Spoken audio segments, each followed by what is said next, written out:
Welcome to Seller Sessions. I am your host today, Sharon Evan. And in today's podcast slash video, depending where you're watching this or listening to this, I am super excited to bring to you guys Nick Nevy, who is an Amazon seller and in general, an e-commerce seller of a very successful snack box company. Nick, thank you so much for being here. How are you doing today? Hey, Sharon, I'm doing great. Thanks so much for having me on. First of all, thank you so much for agreeing to come on. I explained to you before we started recording that I'm kind of like on a mission to bring on like people that are nitty gritty in the Amazon selling businesses and they're actual Amazon sellers. And not everyone agrees to come on. So first of all, thank you so much for coming on and agreeing to tell your story. I appreciate it a lot. I'm super excited because I don't know a lot of people like you that sell what you sell and do what you do. And I think that it can be great inspiration for other people to show them that there is no one way to do e-commerce. There's no just one way to do Amazon. It's not that the only way to do it is to buy a product in China and, sell it on Amazon. There are other things that you can do. And I'm super excited to have you on. So thank you. Yeah, thanks so much for having me. So Nick, tell us a little bit about, for obviously the people that don't know you, tell us a little bit about, we'll obviously get to the nitty gritty business side of things, but how did you get into e-commerce? How did you even get to a place where you have, this business today? How did it start? How did you get here? Yeah, so I'm originally from the East Coast, Boston, Massachusetts, and about 10 years ago or so, I decided to move out to Los Angeles to pursue a film acting career, which I did for a little bit. And I wasn't in anything large, but I, made a couple guest star roles and featured extra roles and stuff like that in Hollywood over the last 10 years. And, money was tight. Sometimes money comes in, sometimes it doesn't as an actor. It's a struggle. So I had what they call survival jobs going on, where I was a waiter at various fine dining Italian restaurants and tried those gigs, did some catering for, 7, 8 years. And then I decided, there's got to be an easier way to make money. There's got to be an easier way to have some sort of guaranteed income. And at that point, I was coming on 30 and I was nervous because I didn't have a lot of savings. I wanted to start a life. I wanted to have a family. And I said, you know what? I might have to put this acting thing on hold for a little bit and find something that's going to make me some money first. And then maybe I can come back and explore acting again. And at the time, my brother, who is younger than me by 4 years, he's an outside the box thinker. And he started selling superfood powders on Amazon and found a way to tweak that niche so it worked for him. And he took a seller course on Amazon and jumped on there. And within a year and a half, he was making 6 figures on Amazon, living in Australia with his wife. They just had a newborn child and his life just looked amazing. I mean, it was super inspiring. And so I started to do research into that. I said, well, my brother did it. He's younger than me. I can do it. Obviously, I'm not going to do it in the same niche. But that was when I started doing research on Amazon, and I happened to stumble across your stuff. And I really liked it because it was real. There wasn't any fluff. It was just 100% real. And my acting teacher was a lot like that. He was just 100% real. And I found that I could learn more. Sometimes the truth is hard to hear because someone's brutally honest with you, but at the same time, the growth is just going to be exponential. So I started watching your videos and seeing how your system worked. And then I started saying like, what could I sell? And so I was looking for products and things like that using your product research methods. And at the same time, I actually had an idea for a subscription box because I've been into health and nutrition and fitness for a long time, ever since I can remember. So it's something that interested me. And I said, there's subscription boxes out there. I knew about it. People selling all sorts of things. Like there's a there's a Christian subscription box actually, where every month they compile a list of different Christian things into a box and they send it to people who identify with that. And every month you get something different and it's exciting. And I said, what if we could do that with snacks? Because the snack market in Los Angeles is very different from the snack market in Oklahoma. In Oklahoma, there's snacks that people have never even seen that exist in Los Angeles. And what if I could get stuff out to those people and they had no idea that there's these cookies, there's these chips that exist. They can't find it in their local supermarkets, but I have them here in LA because I'm in the Mecca where everything is created. Food, electronics, we get everything when it first comes out. So I was on this third-party site that is supposed to be famous for subscription boxes. It's really all they deal with. And I started designing a basic box and putting some snacks in it. And it was really just trying to work with the numbers and find out what would work. And it was a very small operation starting out. This business went on for about 6 to 8 months, and we had less than 20 subscribers nationwide. That's how small this business was. I was making like $50 a month off this side hustle. My family told me to stop doing it. They said, this is going nowhere. And I said, I don't know about that, because I just think I think subscription boxes are ahead of their time. This was back in 2018. And I said, I think there's a lot of room for growth. And if we can hit the right thing, then we might really be able to do something. So it wasn't really working out for subscription boxes, because what I would notice is that people would buy the box once and they just wanted it for a one-time gift or one-time purchase, and then they would cancel their subscription. Now, you'd have a rare occurrence where somebody would buy a subscription box for their father who doesn't go out a lot, he's older, and it's a nice thing. So for people like that, it's fantastic. It's also great for college students. But I needed a bigger audience if I was going to make some money off of this. So I was doing Amazon research simultaneously. And I thought to myself, let's see if there's any snack boxes on Amazon. And so I went and searched for it. And of course, there's snack boxes on Amazon. There's all sorts of assortments, gift boxes, gift baskets. But the key is, like, can we get in there and sell something that nobody else is selling? And that's what I decided to do. So what I essentially did was I did heavy research on the snack market, and I tried hundreds of different snacks. And I was thinking, what am I going to put in this box? Well, I agreed early on, I'm not going to put anything in this box that I won't eat myself, because it just doesn't feel right karmically.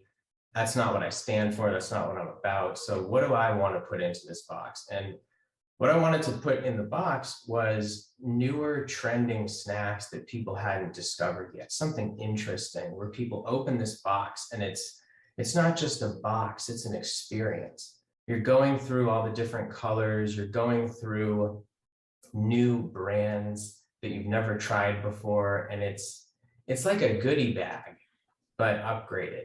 And that's what I wanted. That's what I envisioned in my head for people to experience when they open this box. So I basically made a bare bones list of snacks that I wanted to put in this box. And then I had to start contacting all these companies, because if now I'm doing this all within the US, by the way. So I haven't utilized China at all.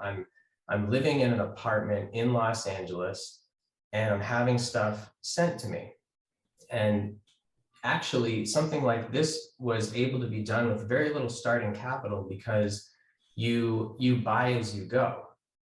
So it's not like you have to order 500, 1,000, 1,500 units from China and risk all of that. You can actually say, I'm just going to order as needed, especially since all the snacks are perishable to a certain date, right? So I basically contacted these companies. I explained what I was doing, and I said, how can I include your product in my box? Would you like to be in the box? And an overwhelming number of companies said yes. And that was very interesting to me, because at the beginning, I said, I'm like, who am I? I'm nobody. I'm just a guy living in LA. Why is Frito-Lay going to approve for me to have their snack in my box? Yeah. And essentially, you don't know until you try. I think that's the thing that I want to say is go for it. And I emailed Frito-Lay. I got on the phone with them and I got their approval. And I'm like, nobody. But I talked to them about the dream, the vision, and I said, I want to showcase your product in my box. And I found that just moving past that fear and reaching out, I was able to get huge brands in my boxes that I never thought that I would be able to get. And that started to get me excited. So once I put that list together and got everyone's approval, I asked if they could send me some free samples of the snacks so that I could try the different flavors. And sometimes I would include my family, my girlfriend Lily, my friend Chris. I would just have people try these snacks. And I wanted it to be safe for kids at school. I wanted it to be safe for grandparents. And so one of the ways that that I'm building up these trial runs to find out what the best assortment is to put in these boxes, I wanted to have high quality stuff in there that was healthy. And of course, like everybody loves junk food. Yeah. Why do we love junk food? Because it tastes great. That's essentially why. Why do we hate healthy food? Because it doesn't taste good usually. There's better options. So what I wanted to do was, there's already snack boxes on Amazon, obviously, with Chips Ahoy and Cheez-Its and things like that. And I needed to do something different because that at the time was way oversaturated. So what I did was I found the people in my network who eat the most unhealthy foods I can imagine. And I gave them samples of my newer trending snacks to try. And I said, if these people like these snacks, then we're golden. Because if I can find a replacement for Chips Ahoy that people like and enjoy, and they eat Chips Ahoy every day, then everybody's going to like it. So I went that way. And at the end of the consensus, I ended up getting rid of some snacks and keeping others. And that's how I got my first assortment. So the way that I checked to see if this would work on Amazon is, and there was a little bit of luck and perfect timing involved in this, honestly, but I used the Helium 10 method that you talk about to see if there's a chance in this niche. And at the time, I ran the numbers, I went on Amazon and I said, this is crazy. I could actually do this right now. Like there's 2 or 3 big sellers already in here, but the numbers are showing me that I could compete and I could do something. And so I think one of the things I want to talk about is how you decide to do something like this. Like first, when you're creating a product or you're looking for a product, you need to solve a problem. There needs to be a problem that you can solve. And then you ask yourself, is there any competition in this niche space? And you kind of want there to be competition, because if someone else is already selling, then you know that you can, because the market's there, the demand is there. So that was the number 2 question, and that was a yes. There was some competition in my space. And then number 3 is, can I do it better? Can I do it better than these people? And I said, yeah, I can. I can absolutely do it better. Well, how can you do it better? I can put better snacks, better tasting snacks in my boxes. I can design better packaging. And I think I can create a better customer service experience than these guys. So, you go through and you read the negative reviews and you say, what's wrong with this? How can I improve this? And I remember watching a video that Jeff Bezos did a while back when he was kicking Amazon off in the late 90s. He was being interviewed by someone and they said, Jeff, what's the most important thing for you with Amazon right now? And he said, customer service. Customers. Yeah. 100% customer service, make the customer happy, do whatever you can. And the interviewer was disagreeing with him and saying, that's crazy. And he's like, no, it's not. And then I thought to myself, why do I buy on Amazon? Because of customer service. It's the best customer service I think I've experienced. Maybe it rivals American Express sometimes, but Mm. he did it. So I wanted to create that for my customer base. And I read this book by Dale Carnegie. It's one of the best books I've ever read. It's called How to Win Friends and Influence People. I've read it 3 times, and he basically goes through how to talk about dealing with people who are unhappy or dealing with people who are angry, and how you can turn a bad experience into a great one. And using the principles from that book, I've been able to deliver outstanding customer service. And because of that, customers come back and purchase more. So like, I just wanted to say real quick how important customer service is for me. And it was one of the ways that I thought I could do it better. So then we started out. Which made sense. Sorry, I just have to say, which made sense for your specific niche, for like snack boxes or your category. It definitely makes sense. There are obviously other categories out there where the customer service is always important, but there are some other products where that's not part of like the buying decision, because with your specific products also, if you think about it, a lot of the buyer life cycle, they keep coming back for more. And there are some products, obviously many, like thousands of products on Amazon, where they're one-time products that you don't really, so not every, I just want to say, because I always take it into consideration who's watching, it's not that every single product customer service is going to help here with the growth, because many products don't get clients coming back, but you understood your niche. And one thing I also wanted to add while you were talking, and you're doing an amazing job, is you were looking at snack boxes as a category, but you went after a very specific niche, which obviously we won't say here, but you went after you built a box for a specific type of buyer avatar. You weren't trying to get all of the people that like all of the different types of snack. It wasn't something broad. It's something like niche that still had demand, and you could still go after broader keywords, but it definitely stood out to a specific type of buyer.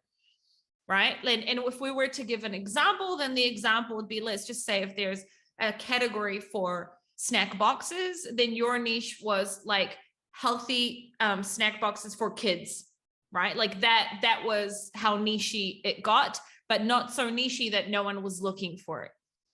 I just felt that was important to say as well, because that was part of your research, and that was part of, you didn't try and make a box that fits for everyone. You tried to make a box that fits for your specific type of buyer, which anyone listening to this can take that for any type of product that they're looking at. Because, I really believe in niches as well. And that was part of what you did. Please continue. Sorry, I just wanted to say that. Yeah, no, 100%. I mean, when I was doing the keyword research, I was not focused on keywords like snack box. I was focused on more long tail keywords, and the search volume the monthly search volume showed up, and I said, I think there's enough searches a month to do some damage here, but I'm not sure what's going to happen. So we launched in January 2020 on Amazon, and no reviews, nothing. And I had somebody in Arizona who specialized in food photography take pictures of the first box that I was going to launch. And I thought she did an amazing job. I mean, she did a really nice job with the materials that she had, and very creative. And I was super happy with the product. And I remember jumping on a coaching call with you in 2020 and showing you these photos. And you said something along the lines of, the photos aren't bad, but they're not Amazon worthy. They can be better. And I remember being shocked at that moment, because I thought that the photos were incredible. But I was also at that point where I was like, I trust Sharon. Whatever she says, even if it seems crazy to me, I'm going to be open to it, because you've done it and you've trained so many other people. So I have to go with your recommendation. And so I just, I'm a person who asks questions, and I said, what's wrong with these photos? And I remember you saying, well, they're blurry for starters. They're a little blurry, and there's camera glare on the snack packages, and it's going to distract the buyer. They're not going to be able to see the labels, and it needs to pop. It's not colorful enough. And so I said, well, what do you recommend I do? and you said, I think you should try Milana, who is the person I use for photos. And I think she's going to be able to do an incredible job. So I had already spent $500. I Yeah. will just say that part of that was that, and this is like a great subject to talk about, and I don't want to go off track, but I will say, because your photos, I actually remember, even though it was 2 years ago, I still remember that our first coaching call. And I actually remember that call. And I do remember how your listing looked before and how it looks today. And when I talk about the glare, there are certain types of products that it's almost impossible to get the glare out of it. And therefore you can use 3D renders. And what from my memory, what Milana did, and correct me if I'm wrong, didn't she use what you have and create it into 3D renders, or did you actually end up sending her the products? I can't remember right this second. I never sent Milana. She's never actually had an official product. Milana was able to recreate the snack box in Photoshop, essentially. So she, from my memory, she photoshopped and she created, not 3D renders, sorry, 3D mock-ups. There's a difference between renders and mock-ups. She did do that, yes. Yeah, she created 3D mock-ups of yours. So she basically used what your photographer had and photoshopped it to optimize it for an Amazon listing. 100%. I mean, the size needed to be changed. The colors needed to pop. The labels needed to be clear, and the logo needed to pop also. And she did. And the listing needed a theme as well. The listing, I'm pretty sure that we created like a theme to it, right?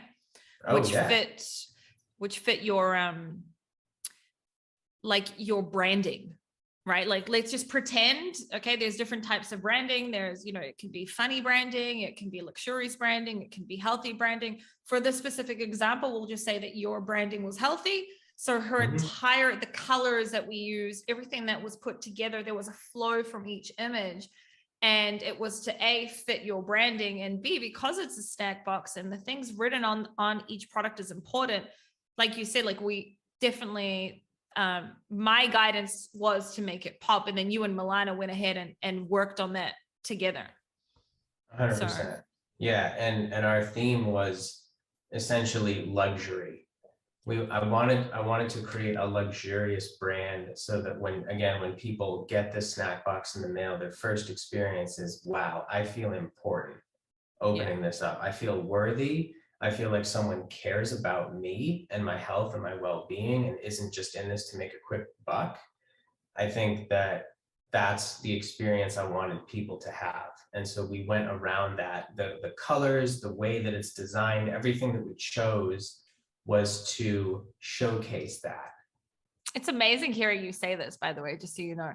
I don't think you and I ever went as deep into the customer experience the way that you're explaining it. And it's very, very, I've probably worked with over 1,000 sellers already. Yeah. And I speak to many, many sellers, and I don't think I've ever heard someone, maybe I can count it on the two hands, maybe 10 people that care so much about the customer experience and understand, because in my niches, and one of the niches that we have brands in is also similar to yours in the sense of it's cosmetics, but it's similar to yours in the sense of you have to keep buying the products in order for the effect to continue working. Therefore, like, we have a huge subscription on Amazon, lots of people that come back and buy every single month using subscribe and save. And the customer experience is something that's very important for us as well. And I've not heard many people care so much about how the customer feels, etc. And it's amazing hearing it, because that's what branding's about.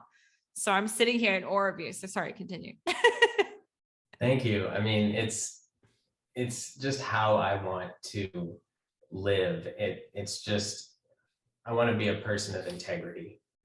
It's important to me. I don't want to sell anything that I wouldn't buy myself and that I don't think is worth it. And it was also part of the way that I could do it better than my competitors. I was looking at their snack boxes and I said, first of all, I bought all of them. I bought all my competitors' products and I ate all of their food. And some things were good and some things weren't. I'd say at the end, it was about 50, maybe the best box, I liked 60 to 70% of what was in there. And I said, that's not good enough. because if people don't like snacks, what are they going to do? Throw them in the trash or give them away? And all of a sudden you're removing value from what that person paid for this box.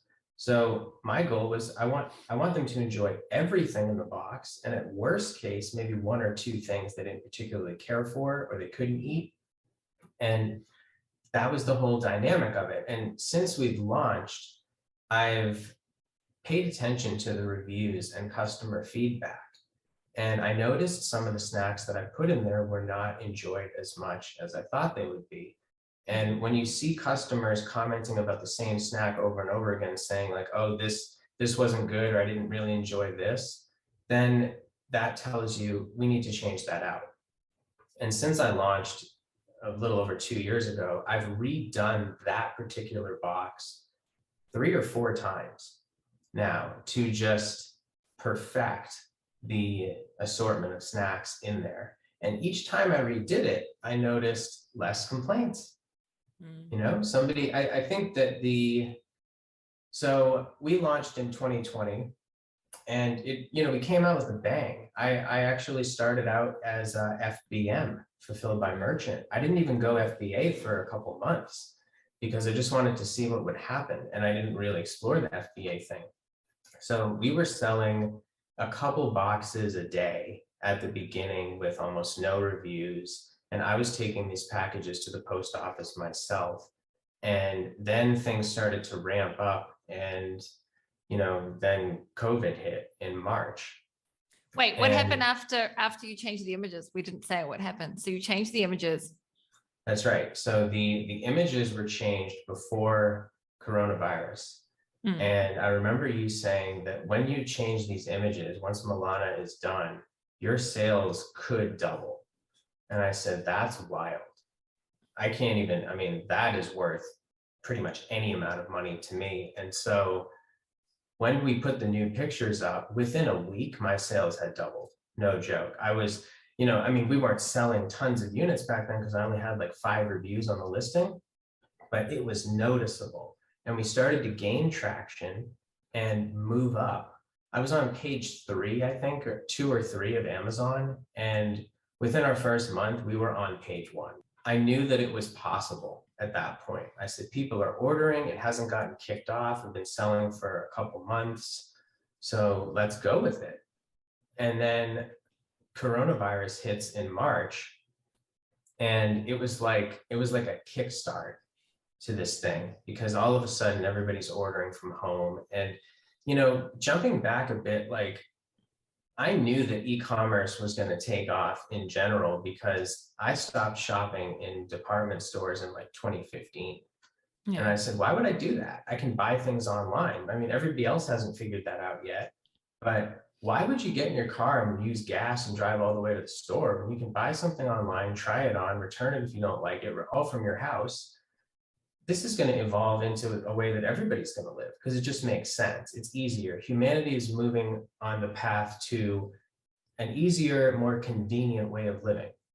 That's what people want.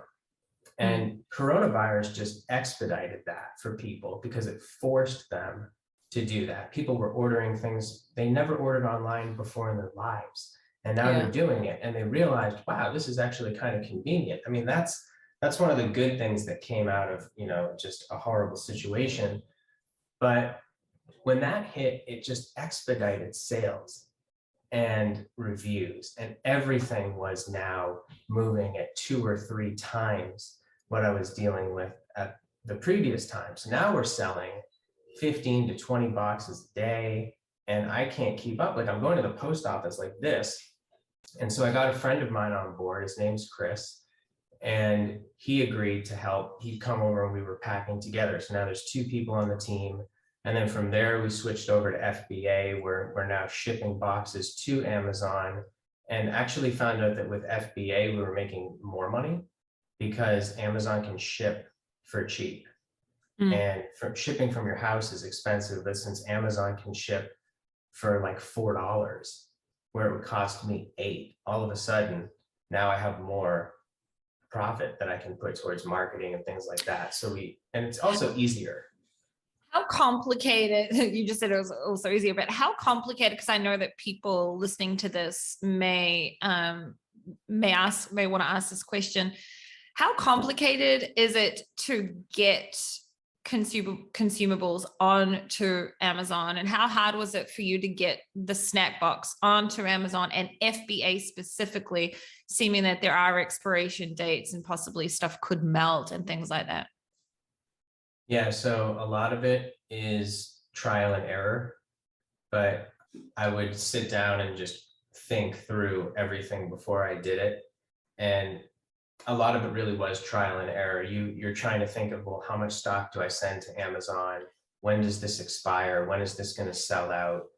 And so at the beginning, I was just sending 20, 30, 40 units just because I didn't know how fast these were going to sell out. And then when I found out that during holiday months, this thing sells so much more because it's a giftable product, right? So I started keeping track of data. You have to keep track of data. And at the beginning, when you don't know, I would say that less is more, because I definitely had instances where I was sending too much stock to Amazon and it was going expired. And they were creating removal orders and sending the stock back to me, even though it wasn't expired. Maybe 3 or 4 of the snacks in the box were expired, but the rest of them were good. So then I'd take those snacks out, refill and put new snacks in there, and then send it back to Amazon or sell it on another platform like Etsy or Shopify. So, the goal is not to waste any product. And then in the event that we did, of course, we had stuff that went expired. It's just impossible because you're ordering from 30 different companies. We would donate to local food banks and homeless shelters and things like that. But and did you have to give Amazon any like certifications or anything like that? Seeming it is. You need to, if you're sending a product that expires to Amazon, you have to let them know when you're shipping it, when it expires. And you can't send anything that expires less than 3 months. They won't take it. So that was the other thing. Most of the stuff that I buy has anywhere from a 6-month to a 2-year expiration. So I'm okay there.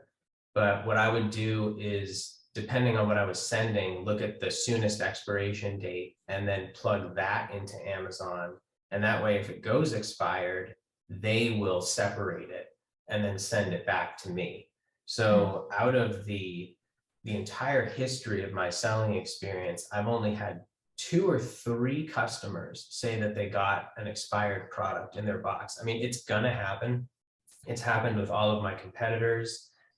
Sometimes a box will be undeliverable and it'll kick back into Amazon's inventory and get buried and then sold to someone else, and that will be expired. So fulfillment errors can happen. But in terms of meltables, I was using products that would melt during the summer months. And you got to be careful, because I had to switch out some of those products, couldn't use them. Even though I can use them 6 months out of the year, I can't put them in the photo because it's not an accurate representation of what the customer is going to get year round. As much as I loved those products, I can't do it.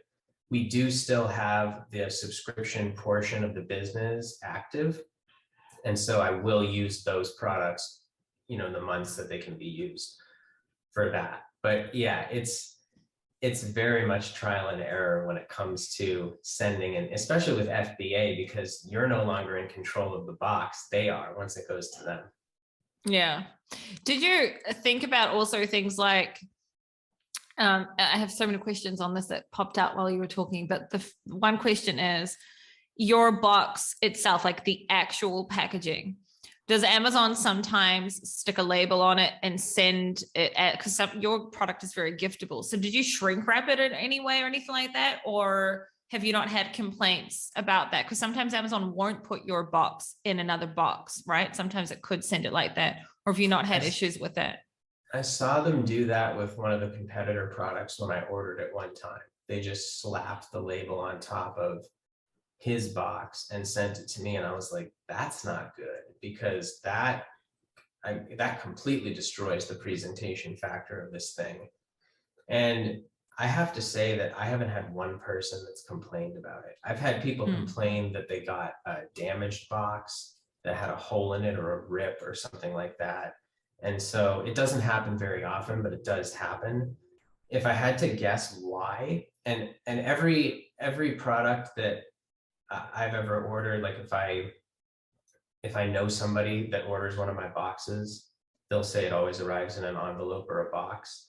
And if I had to guess why that's the case, I would say it's because the packaging is so beautiful on the box that Mm. somebody would think twice before putting a shipping label on top of it, because it would actually destroy the presentation. Whereas a lot of my competitors are just using a brown cardboard box or something less aesthetically pleasing. Yeah. So somebody would be quicker to just say, oh, I'll just slap that on there and send it out. But it would completely destroy my product if that was done. So I'm hoping that's the reason why they haven't. No, they always put it in some sort of a padded envelope, which is nice. Yeah. For anyone listening to this, like the solution to that, if it does happen, because I do know some people with really beautiful boxes and it has happened to them, is to put the actual box, either shrink wrap it or put it inside of an OPP bag that fits perfectly around your product. And that way, if Amazon does that, then obviously it doesn't actually impact the actual packaging, because they open it up and throw away the plastic part around it. So what happened from there on an Amazon level? So you started it in 2020 on Amazon, because you started before 2020. I even remember you sending me messages even before we had the coaching calls. And you actually, correct me if I'm wrong, and this is going back a while, but I think that you were even starting to think of, when you were thinking about, okay, let me also get into Amazon, you were also talking to me about product research. I'm going back for a second, back in time now. And you were talking to me about other products. And then you came up and you said to me, well, I do have this business off Amazon that I've built, which is like working okay-ish. What if I do bring it onto Amazon? I know you already spoke about that, but I wanted to say that it's not that you were like, okay, I have this business, because I do have clients, big clients, where they sell really well off Amazon, and then I help them to launch on Amazon. That's not what happened here. You wanted to start selling on Amazon. You were looking at other products, and then you yourself thought about and said, well, wait a minute. How can I take this subscription box idea that I have, but make it a fixed box and sell it on Amazon, and then create, which is what you shared. But I wanted to say it was a process that you went through, on your own as well, that you were like, well, wait a minute, instead of looking at, well, what can I do? The typical thing that everyone does, China, etc. How can I actually use something that I'm already doing and put it onto Amazon? And, so that happened. You launched in 2020. What does the business then, we were up to COVID hit, business started booming. You had started going FBA. You started to do trial and error, sending products in, and then what went on from there? And at that point you had only one box. That's right. So the subscription box size was rather small. It was a little bit smaller than a shoe box. That was the original design. And when I brought the business onto Amazon, I kept the same size box, because I said, well, it works for this model, so it'll work for Amazon. And so that's how the first box was launched. Essentially, it was just, filling up a small box of snacks. And after COVID hit, sales were going crazy. The two of us were unable to meet the demand. We were just working around the clock to send stuff because it was so crazy, and we were locked down at that point. And holidays, people couldn't see their family and friends, and they needed to send gifts, so they were sending things like this snack box. And what I noticed throughout 2020 is that customers were incredibly picky and sensitive and quick to react if something wasn't great, or even perfect for that matter. And why is that? It's because we were all going through an insanely stressful time. Everything was uncertain, and everybody was just more ticked off than usual. So I was getting more critical reviews. And at one point, we went through Christmas, which was insane because everybody was still locked down and sending Christmas gifts. And I was going crazy at the activity on this listing. But what happened after Christmas in January 2021 is a string of bad reviews came in. And it was because the postal service was Amazon's primary shipping option for us back then. And they got massacred in late 2020 because they just had an abundance of packages and they weren't prepared for it. So there were delivery errors. There was all sorts of internal Amazon warehouse errors. And I was paying for that with the reviews and I couldn't get them removed. And at one point we became in danger of going to a 4-star listing. I swear I was 1 or 2 negative reviews from that moment. I was freaking out. I wasn't sleeping because I'm a customer service person. And I said, this is insane. This, if we go to a 4-star listing, we'll be kicked off page 1 and the revenue is going to get cut in half immediately. And this could be the end, or, you know, the beginning of a very deep hole. So I looked at all the bad reviews and I said, is there a common denominator here? And there was. It was the size of the box. People were saying the box is too small for the price, even though it was jam-packed with more snacks than the competitors. The visual representation of this box was too small. So it's when someone gets it in the mail. I remember this guy called me up from New Jersey. He called the customer service line and he said, you know, I ordered a snack box from you and it's for my mother for Mother's Day. And it said it was delivered. So I went and checked outside my front door and it wasn't there. And I said, well, it's not here. This is crazy. And I just said, you know what? I'm going to go check the mailbox. There's no way it's in the mailbox, but I'm going to check the mail anyway. It was in the mailbox. He said, they were able to fit your snack box in my mailbox. He said, and that's insane. I can't give this to my mother. It's too small. And I said, well, you know, thank you very much for your feedback. I would still recommend you do give it to your mother because you really like it. I gave that man a full refund because he wasn't happy. And I'm sure he gave it to his mother, but that was the deciding factor for me. I need to increase the size of this box. So I did. We doubled it. We doubled the size of the box. We added a few more snacks to the mix to make it more presentable and full. And I wanted to make people feel that they were getting value. And if they weren't getting value, we need to fix that. So 2021, the first quarter, I changed the size of the box. I added a couple larger snacks to it to make people happier. I took a pay cut on my end to make that happen, because the most important thing to me is that the customer is satisfied and the business is standing well. And immediately after we did that, we went from 4.3 stars to 4.5. just in a couple months. And now we are hovering, you know, we're going to 4.6 now. And it's just it was a dramatic change in that. So I guess if you're doing kind of like a craft project from home, like I was, and it's not working out and you're getting an abundance of feedback that's all saying the same thing, that's your green light where it's time to make a change. And it's scary to make that change, by the way. It's horrifying because you don't want to have to make changes, but that's what this business is about. It's an evolution, and you have to keep an eye on your competition, and you have to make sure that you are going along the race with them. You know, Nick, I'm listening to you, and I'm so many things are going on in my brain. I wish that I could find the words to explain it, because I'm thinking about so many things of how much my story is also similar to your story. Because, and the thing is, and again, and this isn't like me trying to say like, hey, I'm like a coach or anything. It's just, I speak to so many sellers and most people don't sound like you and I, like they don't sound like this, where all this, they pay attention to every single thing. And a lot of people, they get married to their product and then people start, let's just say, complaining, and they don't listen to the customers because they think their product is perfect and the customer must be wrong. And the entire interview, all you're saying is customer first. Like whatever they're saying, it's like if they say, you know, jump, it's like, I'm going to say how high type of situation, how can I fix this? And that is how you know, in my experience as well, you build a successful business. And you were saying how scary it is. And I remember, first of all, when you're speaking about the reviews, in your niche and also in my niches, the difference between 4 stars and 4.5 stars is tens of thousands of dollars per month. If we go down, so you go to 4 stars once you're at 4.2, and then you're at 4.5 stars when you're overall, when you're at 4.3. And I can tell you that one of my best sellers right now is at 4.2. And it's not it was something that was out of my hands, right? It's not something that is dependent on me. It's an attack. And I know that it's an attack, but I won't get into it because it's not about me here.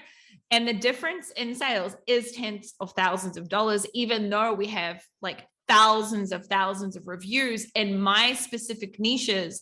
That is something that is crucial. People care about 4 or 4.5 stars because other competitors have tens of thousands of reviews as well, right?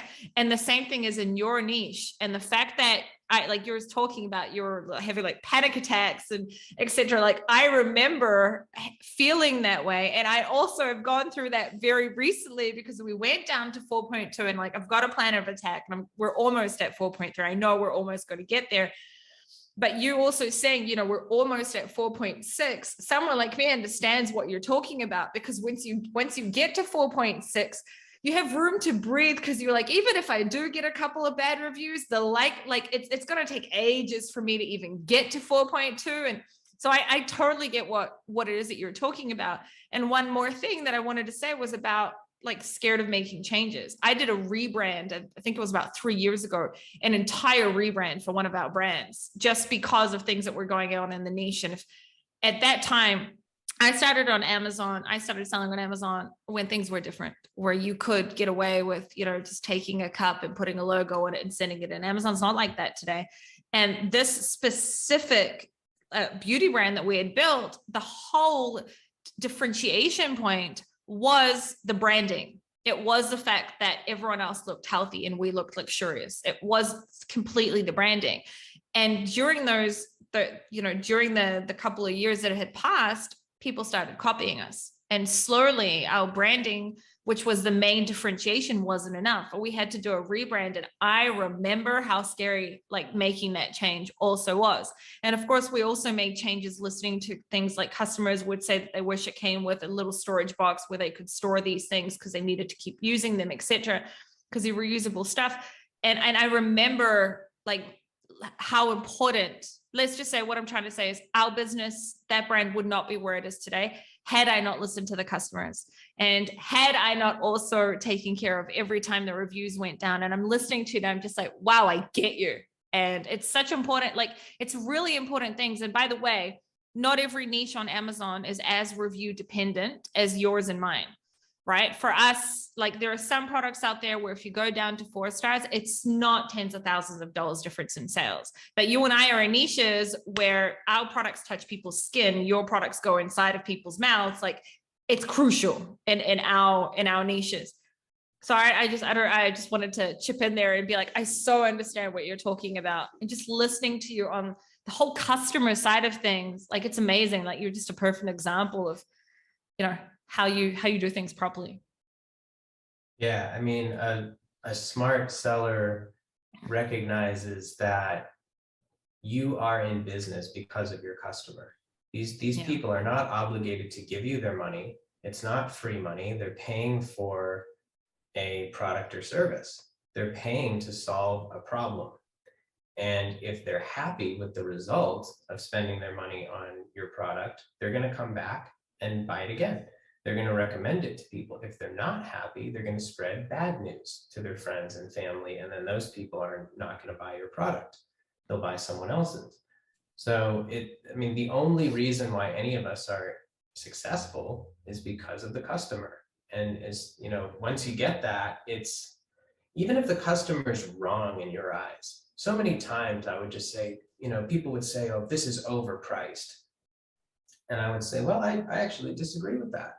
Because my product is not more expensive than the competitors. It's around the same price. But at the same time, you're paying for quality products versus, Doritos or something like that. And they're also paying for convenience because you're going out and taking all of those quality products and you're putting them into one box for them. And especially Americans, I'm originally from New Zealand. I live in Israel and I've sold online in many different marketplaces: New Zealand, Australia, UK, Israel, America. And American buyers are very different, in my experience, also Canada, very different from other buyers, because you guys had Amazon first. And you guys, when I say you guys, Americans, Americans specifically were spoiled in the fact of convenience, right? As in, for example, in even Israel, which is a tiny, tiny, tiny country, right? Not always are you going to get something to like the next day or the day after, maybe today, but not like 3 or 4 years ago. Same thing with Australia and New Zealand. And with America, if it's not going to be in your house within like 24 hours to 48 hours max, you may not even buy that product, even though it's the best. So convenience is also part of your product. And therefore it's also worth more money, because it's not only the experience, the quality, is also the convenience that you're bringing to them. And you know that. Yeah. 100%. I have so many questions, but I also don't want this to go on for too long. I appreciate your time and also our listening's time. So I do want to say, you lifted off by the fact that you did then go and make your box bigger. What happened after that? So your sales or reviews, what happened after that? So then, one door closes, another door opens type thing, where we solved the review problem. And now I was actually sleeping at night again, which was great. But then we hit the problem of supply shortages and inflation and prices going up. And I think that's why it's so important to have a high margin when you're first starting out, because things are going to change. And especially when you're ordering from 30 different snack companies. I had companies go out of business completely that were selling us snacks. I had companies double their price, their wholesale price, overnight, and then inform me of that, in which case I could no longer afford their product. So I had to switch it out. And then I had companies lying to me, saying that they were just short-staffed for a short period of time and they'd be back in stock. And a year and a half later, they're still out of stock. So as a business owner, you sometimes need to sift through what's happening and make decisions. And I had to say goodbye to some companies that I loved, and I had to sign up with other companies that, there's always a replacement option. So that was a very big challenge, and it still kind of is, to be honest, because I'm still dealing with companies, Amazon. Some of the snacks I actually order from Amazon itself, because I have an Amazon business account and we get discounts on quantity purchases. So that's an interesting avenue to explore too. If you don't, and I'm talking to the readers, the listeners here, if you don't know what an Amazon business account is, or you don't have one, check it out, because you can get major discounts on bulk purchases of anything, not just food, but office supplies. And it's like there's two options. There's $70 a year for one person and $179 a year for 2 to 3 people. So if you have a small business, it's really not much more expensive than Amazon Prime, and they give you discounts. So, I was doing that, and I still am. And my friend and I coined the term, we Frankenstein an assortment mix of snacks. If we have to, if certain brands are out of stock, we need to replace it, but we need to replace it with a snack that is as good, because we don't want to short out the customer. So if say Skinny Pop is out of stock, they're not making their popcorn, I need another popcorn substitute that's just as good as that, if not better. So that's the other thing that I was working through most of 2021, and I've got a handle on it now. It doesn't take as much time, but it's still very much that way in 2022. But I think that where this business has gone now, we now have 6 different box designs and different packaging designs, different sizes, different assortments. We still have the subscription box company. We're on other platforms besides Amazon, even though Amazon is the main contender for the business. I mean, without Amazon, this business would not be successful. So my competitors have the guy that's the leader in that niche has over like 20 or 30 snack boxes. that he's come out with, and he's still going. So it's interesting to look at a competitor that's ahead of you, because they're almost paving the way for what's possible. So all of a sudden, this guy will come out with a new box design, and I can go look and see how that's selling. Oh, can I do that one better? Yes, I can. So then I can release it. I can also release something that's even riskier that no one's ever done before. So you can go a variety of different paths, but it's almost nice to have someone that's ahead of you that's doing more.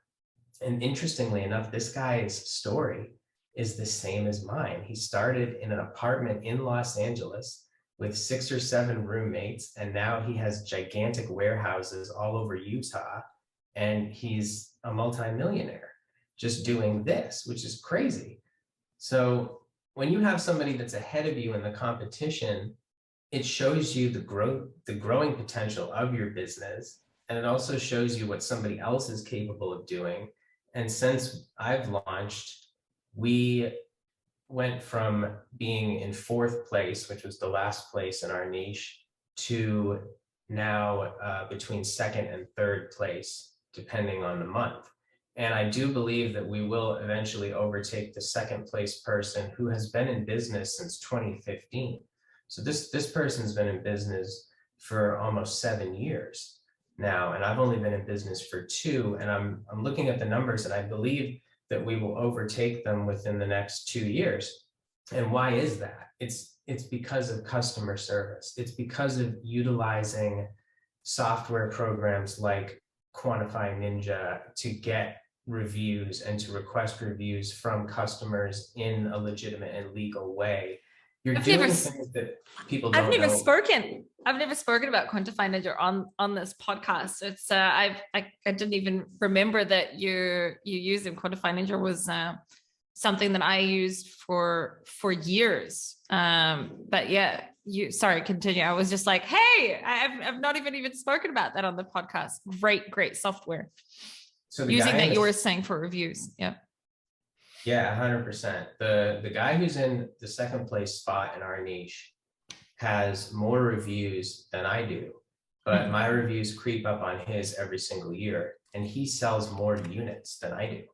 And so how is that happening? It's happening because I'm using legitimate software like Quantify Ninja to request reviews from everyone. And I have complete confidence that I want everyone's opinion on the review. And slowly but surely, we are creeping up in the ranks, and we'll eventually pass that person. Will I ever pass the guy in 1st place? I don't know. I mean, that man is an absolute beast. He is just an inspiration. He's around the same age as me. It's scary how similar our stories are. And he is just killing it in this niche. And I'm actually excited. I'm excited because if I can do half the business he's doing, I'll be set for life. He already is. And that's exciting when you get into a spot like that. But we have since received traction from people all over the country. And I think the biggest thing that happened to us in 2021 was I got a message from Twitter. And Twitter wanted to use our snack boxes worldwide in their Zoom events. And I was blown away by that. And they said, can we get on the phone with you and design our own specific box for our clients? And I said, sure. So I literally created something for them in a day that we don't sell right now, but it was she loved the types of snacks that we had in a variety of boxes. And she said, can I mix and match? Can I pick something from here and put it in here? And I said, absolutely. And that was our first experience shipping internationally. We went to Brazil, we went to Singapore, we went to Australia, Japan, and that was cool. And I didn't know who created the box? Was it Milana? So Milana has created all of our box photos so far, all 6 of them. I designed the snacks in each box. We now have completely different varieties of snacks. I have boxes with different packaging. And what this lady from Twitter did was she found our website and she went through the products list. And she said, well, I like some of these snacks and some of these snacks and some of these snacks. So she's taking different snacks from different boxes that we already have and saying, well, I want the beef jerky, but I also want the chips. Can I have both of those? I said, sure. Yeah, why not? So pick out the snacks that you want, and then I'll run the numbers and give you a price. And if you're okay with it, then we're golden. And she did it. I'm smiling here. For people listening to the podcast can't see me smiling, but I'm smiling here because I'm just sitting here because I'm lucky enough to have watched your journey, in the back end. And you and I, it's not that we don't, it's not that we speak that often. We did speak a lot in the beginning, and you only message me when you really need me. Otherwise, you know how to, you've got everything honed down. You only ask me questions here and there if you need. But I've seen your journey, and like just hearing this, I didn't know about the Twitter. This is the first time you're telling me about it. And I'm just sitting here so proud of you, like and so happy for you, because, how you went from, this guy with this vision that maybe could have worked and maybe could not have worked, and getting to a place where Twitter reaches out to you, like, it's just amazing. And please continue. I was just had to tell you that because I was smiling here. It was a wild experience, and I didn't know how it was going to go, but she was thrilled about the event, and she actually reordered from us again 6 months later for another Twitter event. Same thing, global event. And so we shipped again, and then we started getting orders from Lance Armstrong's company, Live Strong, and this celebrity Max Greenfield, who's a television actor in LA, got a hold of one of our boxes. He has like 1.5 million followers on Instagram, and he featured it. And it starts to go after that. Then we got featured in Men's Health magazine in 2020 as one of the best subscription boxes. So that's on our website. And you can start building up sort of a resume for the product after that. And I think the goal now, because there's so much potential for the business, I want to try to get into stores. I think that yoga boutiques, small boutique shops, maybe Costco, maybe Whole Foods.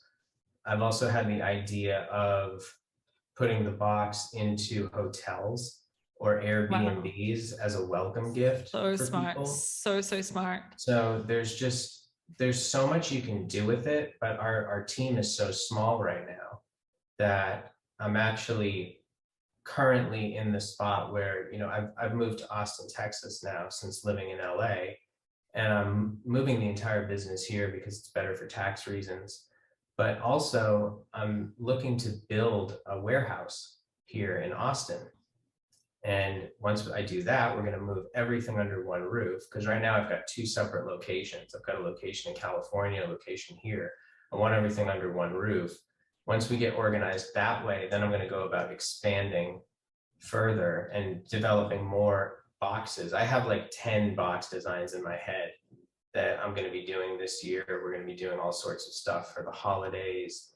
And it's, the creative part of the brain just starts taking off. And you just say, let's do it. You have to do it. You have to try it. I also did so I ordered the cardboard boxes themselves from China. I think I'm the only one in my niche that does that, because I know the difference between a Chinese cardboard box and an American, the construction, and my competitors are having theirs made in America, which is actually doing them a disservice because it's so expensive to do that. Yeah. I'm getting boxes at 30% of the American cost in China. I've developed a relationship with a Chinese supplier who's been working for us now for about 5 years. Very trustworthy. She's very good and fair. And I think if you can find somebody that's like that, it's great. And she makes all of our designs and ships them flawlessly. The only thing is with the, supply shipping times and stuff like that, you just have to make sure that you order with enough time for that to work. So that's where I'm at now with the business. And I'm just really excited for this year because there's so many projects and expansion ideas that I have. And now because the reviews are good, I feel like this company's here to stay, and it feels so much better than previous years. I'm just so first of all, I know that your story will inspire many others. And I know that your story will also show people, like I said in the beginning, that there's no just one way of doing this. Like you're an example of someone who did it differently. And I told you before we started, I've got people that 3D print their products. I've got people that buy other totally different products from yours in bulk, turn them into bundles and sell them online, both on Amazon and off Amazon. And you're not just an on Amazon, like I don't consider you an Amazon seller. I consider you a brand builder at the end of the day, because you're not just, your business isn't 100% Amazon. But are you today, I hate talking numbers, and you don't have to share numbers, but have you guys already passed the 7 figures? We're in the 6-figure category. Within 2 years of starting. Yeah. Our first year, we were at 6 figures. And that's interesting in itself, because sales were inflated in 2020 because of COVID in 2021. So now I'm starting to finally get the real data coming in, or what I consider to be the real data, because things have calmed down now. People are going out again. And I noticed that sales were down 30% in some months, but they were still so good that it didn't matter. I appreciate the real data now coming in. But yeah, I mean, I was a property manager / server in LA, living check by check and working like a dog, and just, hating my life at times. And now I have the freedom to get up whenever I want, go to bed whenever I want. I don't have a boss. I'm living, I can get everything delivered to me if I want to. I have the convenience of hiring other people to help me with things. And it's a life that I never thought would be possible to live. But if I could go back now and realize the difference between how this feels now and how it felt when I was grinding like a savage in my 20s to just get dinner, I would put in any amount of work to make this happen. So one of my questions is, I'm pretty sure that you also have someone doing your social media, right? So we actually don't have anyone working on social media right now. It's been one of our struggles. My friend took a crack at it back last year, and it was very difficult. And the interesting part about that is I then jumped to my competition and I said, how's their social media doing? How are the people that are already 7-figure sellers doing on their social media? And they're not doing well. They don't have a lot of followers. They don't have a lot of engagement. They're not running social media ads, to the best of my knowledge. And I'm not saying this to declare that it's impossible to sell with social media in our niche, but I find it interesting that someone who is selling thousands of boxes a month, my competitor, only has 4,000 followers on his company Instagram and maybe 30 likes per post. And this man has engagement cards in his boxes and all sorts of stuff. I also don't see them running Google ads as much as I thought. So are they mostly Amazon sellers? They get the most of their sales from Amazon. They have websites also, but people don't find out about their website until they order from Amazon and then find the website on the box. And then they go there and do that. I feel like, and this is like something I would tell you on a coaching call, but like from experience of my own and also from other clients that I've worked with, I feel like that is where also another focus should be of yours over, possibly the next 1 or 2 years, because your health in general, is growing so much, and being healthy is, today you feel bad if you're not healthy, and you don't feel good about yourself if you don't eat well, and blah, blah, blah. And the amount of influencers that you guys could work with that would help you to grow your brand awareness as well. And it's not about the sales as much as it is about the brand awareness and where your product can get to. And I can tell you that, there's one brand where I can't, obviously speak too much about it, but where people like LeBron James and like The Rock have reached this specific brand that I'm heavily invested in. has reached their products. And I can tell you that it's not about that the sales from there, it's about the brand awareness and having that and being able to say and being able to have even testimonials from really famous people as well that are relevant to your niche. And I think for you specifically, that is something that could really also differentiate you from the competitors and also really help you to have that footprint of off of Amazon as well, and could help you to build that off of Amazon and become, that could be the foot in the door to get you ahead of this. Not that your goal is to, you know, to beat this other guy. That's not the goal. The goal, you have your own goals, but I'm saying that could be it. You just need to figure out how to do your social media and how to use influencers correctly for you, especially with the way TikTok is today. Right? Like TikTok is huge for your specific niche as well, which is health and wellness in general. So I think that that's something that you know, I'd also encourage you to work on over the next 2 years or 1 year, 6 months even, because that could give you a real boost with your brand awareness and boost up your off Amazon sales as well on your Shopify store, etc. too. Absolutely. Yeah. And I actually want to talk a little bit about how I tried to utilize cheaper marketing sources earlier on and did not have, I'm not going to even say much luck. I didn't have any luck at all.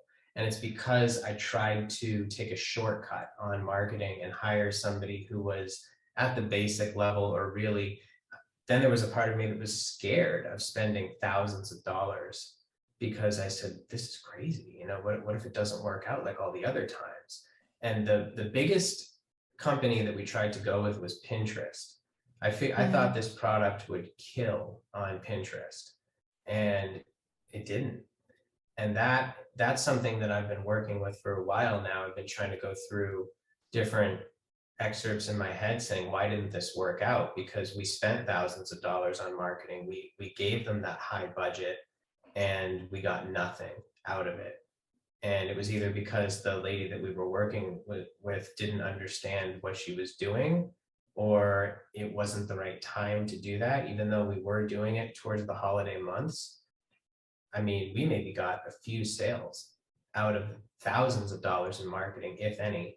So I've tried that. I tried hiring Google Ads experts to go in and push the product that way.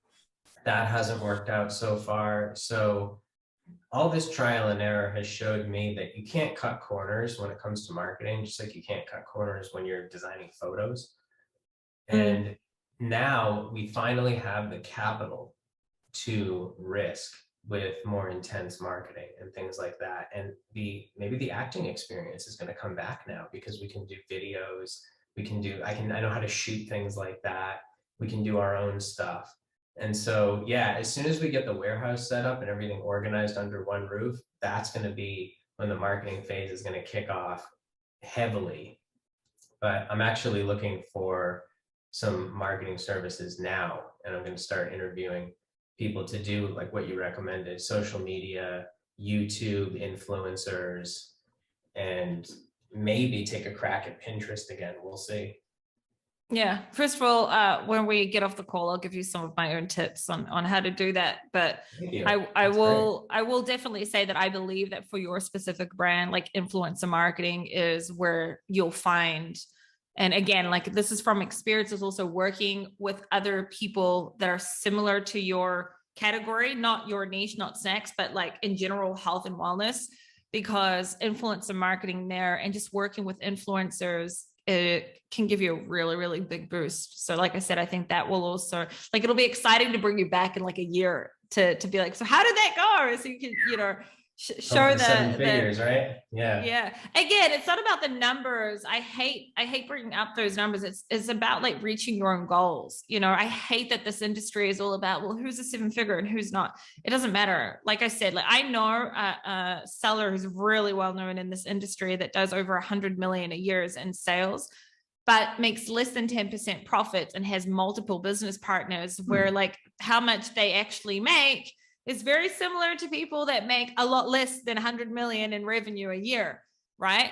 So I think that it's not about the numbers. It's about reaching your goals and reaching, you know, and I'm looking at you like we're on video now there's people that will hear this on the podcast, but like, I'm also seeing you when you speak, and you can see how passionate, how much you love this. And it reminds me of me, because I can relate to you, because I love my brands. I love what I do, everything I do. I also, love the other side of things. I love my branding side and the product development, and I love the coaching. I'm very blessed by that, but watching you as well, there's a really big difference of the amount of effort that you put in when you really love your brand compared to when you just looked for an opportunity and sold random shit online. And I've seen that from working with people. And I think that it's just amazing seeing you there and at that point. I've one last thing which I'd like for us to talk about before we wrap it up. And it's about giving people direction on what reaching out to wholesalers actually looks like, and then what your actual operation of what you do looks like. Because at the end of the day, really, if we look at this from a bird's eye view, you buy stuff in bulk, you bundle it together, and you send it to the client or to Amazon, right? And stuff that already exists. And people can do that for many, many, many, many different niches that are not just snacks. There are many other things that can be done in as well. And I even shared with you like another client before we spoke that does this in like the gardening niche, of how they buy all sorts of things in bulk and they put it together and they sell them together, and they're killing it, like really, really killing it. So what does that operation actually look like? And then, so there's two questions there. How do you reach out to the wholesalers? You did touch on it a little bit where you said, you just got to have the balls to do it, and, and you just do it. But then how does that look? Is there any like legal side to that of being able to use their images, etc., or whatever it may be? And then like, what does the operations look like? You can start wherever you want from those questions. Yeah, absolutely. So the first thing that you need is, if you're going to sell a product that somebody else owns as part of a bundle, like I was, you need their permission to do that. That is 100% necessary. You don't want lawsuits. You don't want people questioning you down the road. You want to actually have that proof. You don't want to try to hide anything. You want to let people know what you're doing. But from the experience of contacting over 40 to 50 different companies at this point throughout my experience, the best way that I've found to do it is, before you even contact them, view this entire process as a win-win for yourself and for them. It's a win for you because you get to sell the product that you want to sell. And it's a win for them because you're showcasing their product amongst your bundle. So you have to let them know or remind them that when somebody buys your product, they're going to get their product featured in your assortment. And if people like their product, they're going to then go to that person's website and they're going to buy their bag of chips. And I've seen it happen dozens of times and I've even had people tell me, wow, I really liked this bar. So I went to the website and I bought a 12 pack or a 24 pack. And that's a win for that company, because now you've got this guy in Indiana who ordered this box and found this bar that he didn't even know existed, and then went online and ordered it for himself because it works for how he lives with his food plan. And so that's how I explain it to the wholesale companies when I reach out. I say something along the lines of, hey, my name's Nick, and I'm the owner of this company, and we would love to put your product as part of our bundle. Now, that means that your product will be showcased among a bunch of other products in our assortment. We will never sell your product individually on Amazon or any other third-party website. So please do not worry about that. And I'm highlighting that because so many companies were scared of me doing that. They're saying, no, we can't sell to you wholesale because you could list our bar on Amazon. And I said, I will never do that. You have my word, and you can track what we're doing if you want to. And so that puts them at ease with there. But then after they say, yes, we will sell to you, then you have to find out, okay, is there a minimum for an order? Am I going to get free shipping, or am I going to have to pay shipping costs? How do I order this wholesale product? So every company is different. Some companies, you email someone and they place the order for you. Some companies send you a spreadsheet and you fill out your order and then send it to them. Some companies have an online wholesale platform where they give you a login and you go on and just take care of it without talking to a You can human do at it. all. Yeah. And so you will get used to how that process works. But the second requirement that you need if you're gonna purchase wholesale in bulk, at least in the United States, I'm going to speak about because that's all I know about, is a seller's permit. What they call it, a seller's permit or a reseller's certificate. It's for tax purposes, but it's also for legitimacy with reselling a product. And depending on the state that you live in, you have to look up the laws for each state because they're different. And you can do that by going to Google and typing in reseller's permit Texas or reseller's permit California, and you'll find out what you need. And oftentimes, I'd say more than 70% of the time when you contact one of these companies and you say, I'd like to include your product in my bundle, they're going to say, can you send us your seller's permit, please? And you're going to need to do that, or they will not sell to you. Once you send them that certificate, it's easy to get, by the way, and it's cheap. It's like $50 or less or something. And I think it automatically renews. Once you just show them that, then you're good. And you can now order wholesale. You can get creative depending on what products you are interested in ordering too. There's gigantic wholesale websites like Costco. Everybody knows about Costco. Depending on what you're trying to do, Costco might be worth exploring. It is for me. There's another wholesale site called UNFI, easyoptions.com. Very easy to become a member of that site, and they will sell you thousands of products at wholesale, from soaps to food, groceries. So I highly recommend everybody check out that website that is thinking about doing bundles or things like that, because it's low requirements. You don't need to order in pallets. You do have to pay a shipping fee, but their wholesale prices are pretty good. So I'll order a lot from them. And then the company directly is the best way to do it, right from the manufacturer, because you're getting the longest expiration dates at that point. You're not risking getting something that could expire in 1 to 2 months, things like that. But yeah, that's pretty much the way that part of the system works. You need the approval of the brand, let them know that you want to use their product, get them to say yes, get your seller's permit, get legal with your state, and then make sure down the road, I would recommend an LLC or something like that to protect yourself, especially if you're dealing with food or expired products. You want to have an entity that protects you. I don't think you need it right away, but once your business starts to take off, absolutely grab that LLC and get that business structure. Did some of these wholesalers also get you to sign any contracts or anything saying that you're not going to try and compete against them or anything like that? Or did you have to get anything in writing, for example, in order to? I think there may have been one, or not many, maybe one or two would actually have me sign a form, and you keep your information on file with them. But more often than not, the email paper trail Is enough. For them. So that was good. And then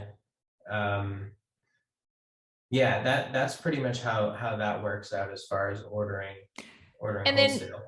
Then I'm pretty sure that you probably also experienced where you may have reached out to wholesalers and they didn't get back to you. Did that also happen? Did. And then you left it, or you keep pestering them until they do get back to you, or you pick up the phone and call them? Like, what would you do at that point? It depends on how much I wanted their product in the box. There was this one brand. It turned out to be a meltable snack down the road, but at the beginning I wasn't aware of that. And I love the products of this brand. It's just insane. And the competitors weren't putting the products in their boxes. And I said, that's crazy. This company is sensational.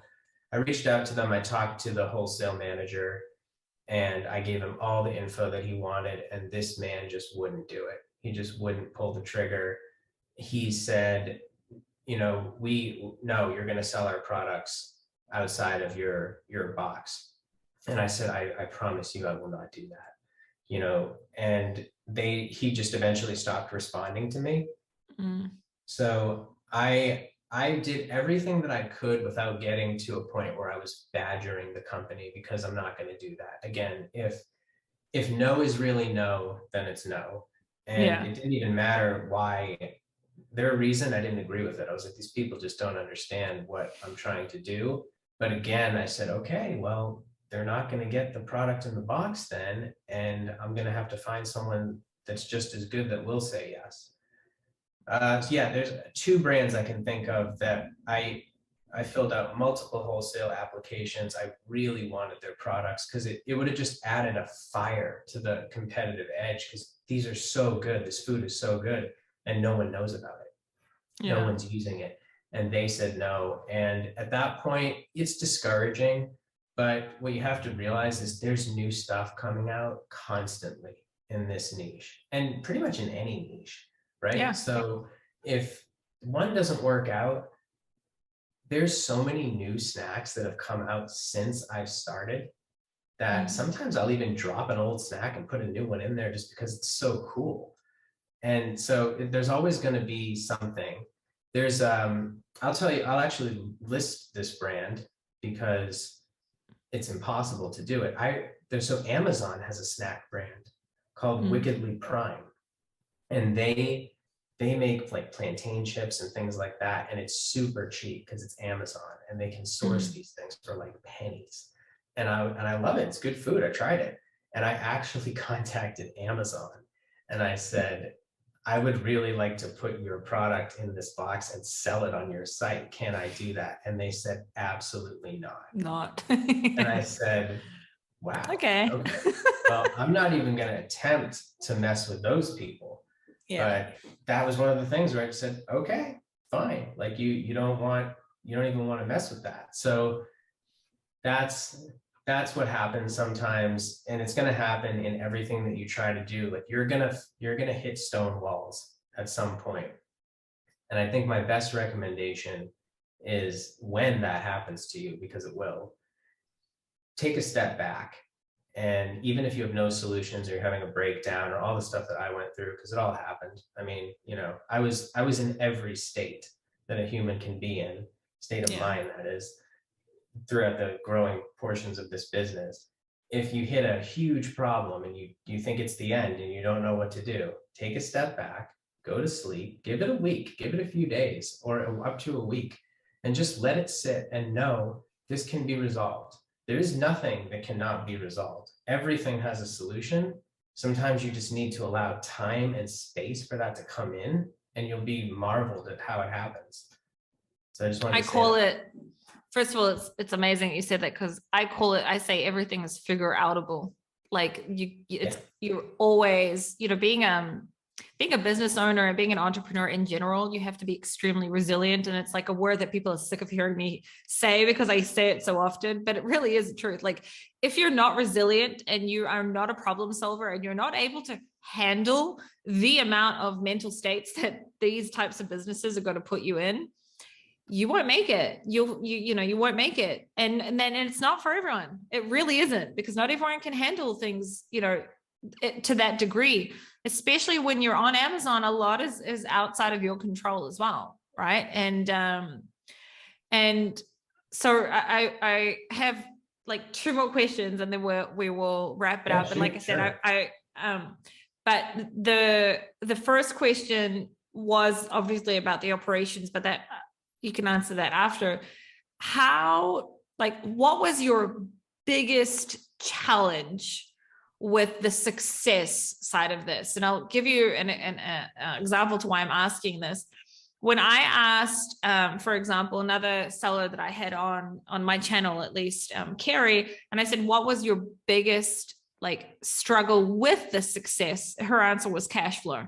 And she said, the more I've grown, you know, the more cash flow we've needed. And that was, again, she's sourcing products from China. It's a very different situation also from yours.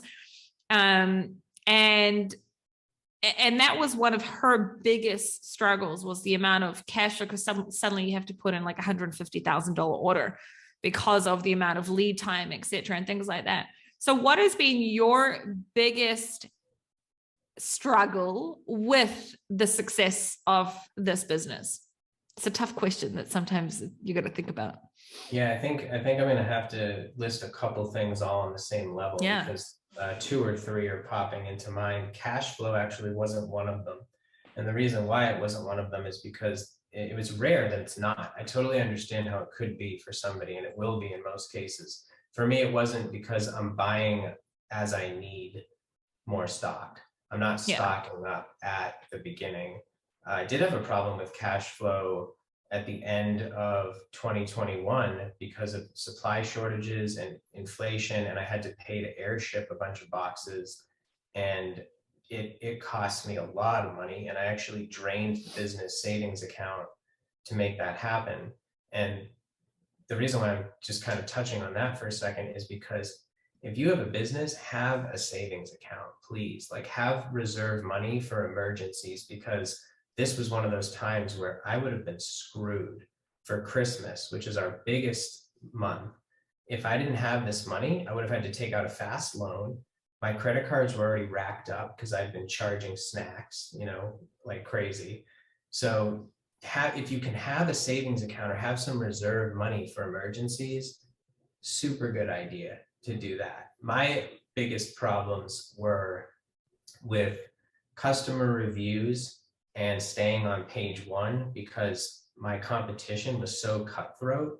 When we started, they were already established. They'd already been on Amazon for 5 years when I launched. And it was risky coming into that space because our top guy already had 600 reviews. And most of the time that's a no-no. But I just was convinced. I said, I can do this so much better. And I think it's going to work. And that guy sells so much more than I do, but we compete with him. But at the beginning, it was tough because I didn't have a lot of reviews, and one-star review would knock us down like crazy. And the first year was just me fighting to get that review count up and satisfy the customer and form the product to get what they needed. And that's the biggest. I have never been so stressed in my life, maybe before auditions in college or something like that. But, and I felt like nobody that I was talking to in my network understood that too. How stressful. I understand that outside of your Amazon stuff. For sure. Yeah. I'm talking about friends and family. Like, I was on the phone with, my mother, and I would say things like, this business is 2 1-star reviews away from failing. And I'm not being dramatic, and I'm not being cute. Like, this is where we're at. And this is like, all hands on deck. And so it's hard for somebody to understand that isn't in it and doesn't know the algorithms of Amazon and how that works. But that was what I was fighting my first year. The second problem after the review thing was situated is now staying in stock, actually, because the numbers were jumbling around so much because of coronavirus. We didn't know what to put in, what to stock Amazon with, and when to do it, because we didn't know when the demand was going to be in. Especially December 2020 and December 2021, completely different months. Yeah. Because of COVID and everything. So like what December 2020 was a unrealistic, like it was a one-off. And then now December 2021 gives you real data for what it's actually going to look like, most probably. 100%. Who knows what will happen in the world? The world's so crazy, but yeah. That's exactly what happened. In December 2020, we undershot. Way under, went out of stock on December 14th, gone, zero. And now we're selling as we can from the FBM because it just drained it. 2021, we stocked it up perfectly, had like 30 boxes left in stock at the end, which I think is way too close for comfort. That was luck. So this year, I kind of have an idea of what to do, but the thing about going out of stock on Amazon is it's horrifying. Because there's so many things that happen when you go out of stock. Your ranking starts to diminish immediately. Your PPC starts to get destroyed because people are clicking on your listings and then finding out once they click on it that they can't get it for a week or it's out of stock. So you just wasted that PPC money on that click because the customer didn't know. So you got to now toggle your PPC, your rankings going down, and then, you're losing money too because your account isn't what it normally would be. So those three things happen when you go out of stock. So now I think for me, it's still challenging to say, well, how many are we going to sell this month? Because somebody could just go online right now and order 100 boxes. And if that happens, they can do that. I've seen it done. People have done that in the past, but all of a sudden you'll just be like, whoa, the stock takes a hit when you do something like that because you're not prepared for it, but you need to be prepared for it. So there's a balance between overstocking and understocking. And then depending on what the time period is, sometimes it takes Amazon more time to scan your products in.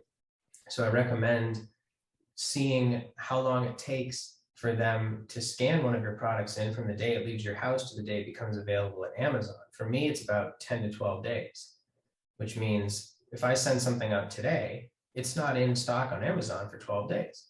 So you have to measure that. So it's really about measurements and planning and trying to extinguish issues before they happen. And it's still challenging, but it was really challenging last year to stay in stock. And the third part is growing the business with your competition when you know that they have such a much larger team than you and you have a smaller team. But don't hire the wrong people. Do not put somebody on your team unless you know that they can grow your company and they can help you. Don't just add people to add people. Better to have a smaller team with dedicated people than a larger team of incompetent people that don't know what the mission of your business is. So for me, I am now looking to expand. I'm looking to add some more help. I'm looking to be able to manage everything from one state and do things like that. But those are my top issues that I dealt with. And then you also want to obey Amazon TOS, the terms of service, because the most horrifying thing for an Amazon seller is if your product gets delisted. In COVID times, they suppressed my listing because they said it was a medical product. And I went out of my mind because it's not. It's a snack box, and I had to call them and convince them that it wasn't a medical product. And it's things like that that give you the headache where then you have to hire an Amazon attorney and hopefully get your business back and spend, all about this. You've seen people go through this. Maybe you've gone through it yourself. I've got a really big story, which I won't go on about now because everyone in this podcast already knows, but in 2020, on Prime Day, I had 4 big best-selling products of mine taken down because someone had attacked our listing and put drug keywords in the back end going into one of the Canadian accounts and uploading a flat file there. And so I'm hearing you say that. I'm like, yeah, there's no way you just had one phone call. It took a month for me to get those listings back. And that was you preparing for Prime Day and then being taken down on the morning of Prime Day. And we had influencers working that were sending influencers sending people to a dog page on Amazon. So yeah, I've gone through this myself and also obviously seen other people go through, but I know how it feels when it's yours, when you're going through it and you just want to kill someone because it's so stupid that Amazon even allows for this shit to even happen in the first place. And you're like, but you can see that it's not a drug product. You can see that it's not lion's mane and poppy seeds and all these keywords that someone had gone in and put in there. And I'm like, you can see it's not, but yet the process is to then get your listing back up is just. And sometimes if you're lucky, just uploading a new flat file does it quickly. And sometimes you have to go through months and months. I feel that I was lucky. It took me a month to get them back. How long did it take you to get it back up? At least a week of constant calling every day. There's really issues with Amazon. If it's pertaining to your listing, you're not going to get it resolved in under a week. And it's just due to the incompetency of the customer service agents and the system. And you really have to find the best way to reach them, whether it's by phone, by creating a case, trying to edit your listing on your own so that it gets unsuppressed. But it For happens to anyone, everybody. for anyone listening to this, I have a YouTube video on my YouTube channel called The Ugly Side of Amazon. And it's like a 40-minute video of me showing from A to Z exactly what I went through on Prime Day 2020 and then how I handled it. And then like what was the outcome and what was the conversations like. It's a great look on like how outlook on what it actually looks like to go through that. So that was a couple of things. I think you said 3 or 4 of the hardest things of succeeding on Amazon. And then my last question, and then we'll wrap it up here, is what does the operations itself, what does that look like? And what do I mean? I mean, you know, I have other clients, I told you that they also buy products in America and also in the UK. I've got a client that does a similar thing as well. They buy certain types of products in bulk, and then it started with them in their house. Then they would get the boxes. Some of them is boxes. Some of them it's like envelope boxes or foils that they would then get designed either in America, in the UK, or in China, and they'd get it sent. And they would like literally, some of them they'd need to weigh the products that they were putting together. And they would like buy all these different scales. And I remember them sending me like images of them sitting with their kids on the weekend, like all of them with mini scales, like weighing these products and then bundling them together. And today they're at a point where they have warehouses of their own and machines that cost like $50,000 that you just put the products in and it weighs them on its own, all these like crazy things. So what does your operation look like? What did it look like in the start? What does it look like today? And then I'll bring you on about a year or so from now and we'll see what it looks like later. But what did the actual operations look like when you buy stuff wholesale in bulk and then turn them into certain bundles? So I'm going to try to phrase this so that it universally can help anyone that wants to do any type of a bundle. But for me, first you have to figure out what kind of packaging you want to put your bundle in. Box, bag, basket, whatever. I've seen it all. But then the most important thing is to make sure that the items that you plan on putting in that packaging fit, and they fit well, and that it's not too tight, it's not too loose. Is anything breakable? Is it going to be liquids? You have to think about things like this. So at starting out, I developed a prototype of every product before I officially launched it. So I would get a box sample delivered to me from China or America. Like I have suppliers in both countries just in case, you know, one hits the fan. You get the box in this case, and then you put everything that you want to put into that box. And that's a little tricky because you have to order low quantities, but you can get creative and you can say, oh, well, if I want to include this chip bag here, but they say I have to order 200 minimum, I can go to Whole Foods and buy a chip bag that's the same size and put it into the box as a prototype test. And so I would do that. I would find ways to get things that were the same size and match them up in the box so that it fit. And once I got the fit that I wanted, then I would say, okay, great, that works. So then once you know it works, you know you're clear to order in bulk. So I order my cardboard boxes. The design is done here with, I actually designed the packaging of the first box myself with the help of my brother's wife. And we're still using that same design. And then Milana helped optimize that, and she's helped with all future box designs after that one.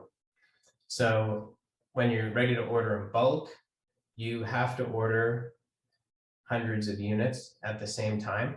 And so I recommend ordering the lowest quantity possible when you're starting out, and it's all going to come to your residence. For me, it was a 1-bedroom apartment, and I had all the stuff stacked up in the living room. And then I upgraded to a 2-bedroom apartment. And then I rented out a room in my friend's house that we're currently still using. It's an entire room and a section of another room. And we turned that entire room, which is probably twice the size of the room I'm in now, into a snack box room.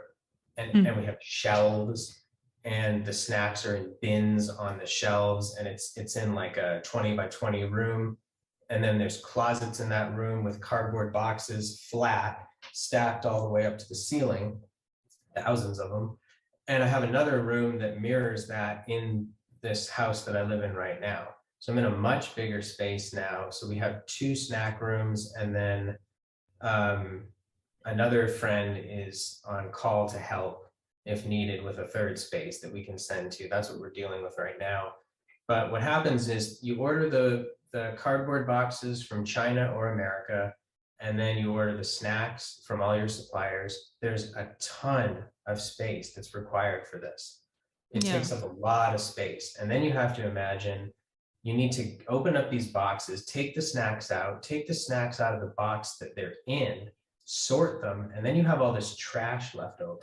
And it is a lot of trash. So part of this job is breaking down these boxes, recycling if at all possible, and then saving the boxes that comply with Amazon's shipping policies, save those boxes and other boxes to ship to Amazon FBA so that you don't have to buy boxes. One of the most tedious things in the world, well, not in the world, but for me, is paying for shipping boxes to then pay more to ship them to Amazon. They're very expensive. They're like $2, $3, $4 each.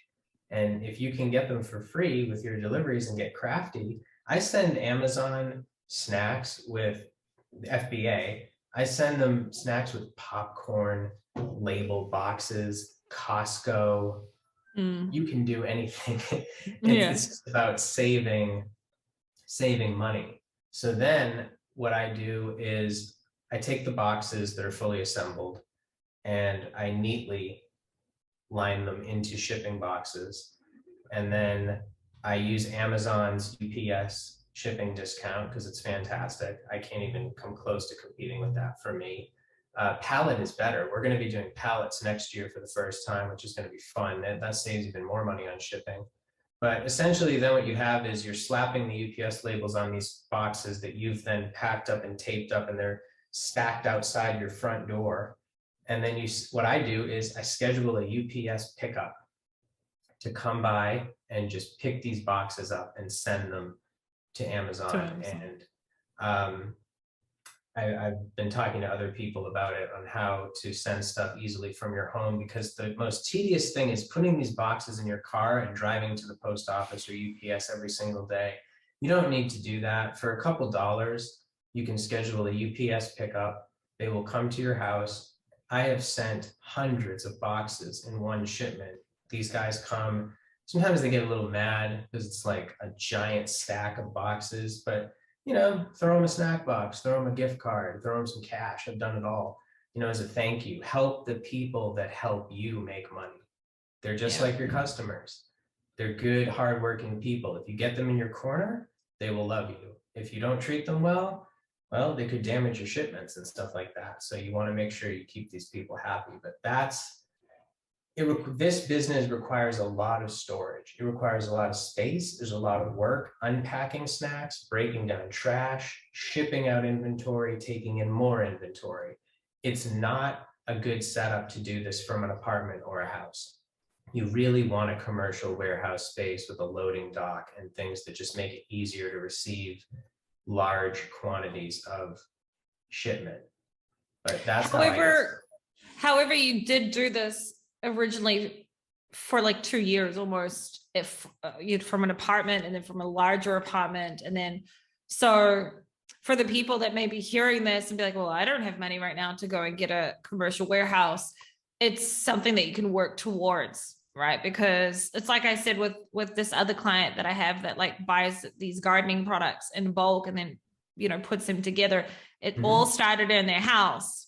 And then they bought a bigger house. And then today they're at a stage where they totally moved state and they now have like this huge warehouse in their, like outside of their house on their, lawn. They've got this big warehouse that they've built. So it's also like you can grow with your business, right? Like that as well. So to date, I'm listening to it. I'm thinking about all the clients that I have that do similar, like, Stuart, I don't know if you remember Stuart from the Alpha Group. Like I'm a huge fan. He's great. Yeah. So Stuart, like one of his brands today, like he 3D prints. Like when I speak to him, like in the background, I just see like 6 printers working 24/7. And what you do of how you there's a lot of manual work that goes into that, because to date today, for example, Stuart also, he is then taking those products, cleaning each one, doing what he needs to do with it, and then putting it in the box, and then doing exactly what you do. And on the one hand, there's a lot of manual work in there, and you can decide whether you hire it out or not. And on the other hand, you're not dependent on anyone, right? You're not dependent on these suppliers or anything like that. A lot of it, you're dependent just on your ability to get things done. You specifically, it's different because you are somewhat dependent, obviously, on the companies. If a snack company closes down, like, you need to go and find another one. But so your operations to date are at home, and then you're working now on renting out a commercial warehouse and moving it all into there.